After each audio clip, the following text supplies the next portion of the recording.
Hello. In this video, I will explain how to document and record the contouring setup for individual users using our contouring charts.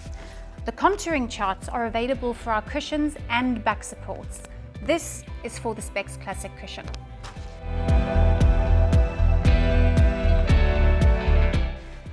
These are very useful documents and are available to download at spexseating.com.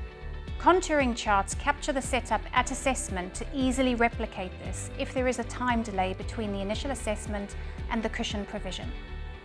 It is also a fabulous tool to record contouring changes over time, or to monitor whether changes have been made outside of the clinic setting. If the Spex products are being used in a wheelchair service or a clinic for assessment of multiple users, this form makes it very easy to record and set up the provided cushion in the same way as you did during your assessment. It can save a lot of time and effort. Contouring charts can be used by clinicians, family and carers to document and accurately record the contouring changes.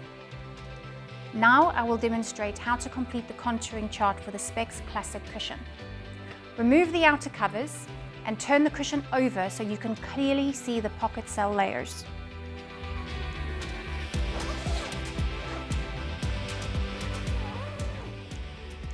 Work systematically across the cushion. I will start with the pelvic pads and work my way forwards. I'm going to remove the pads as I go just to ensure I record the correct number.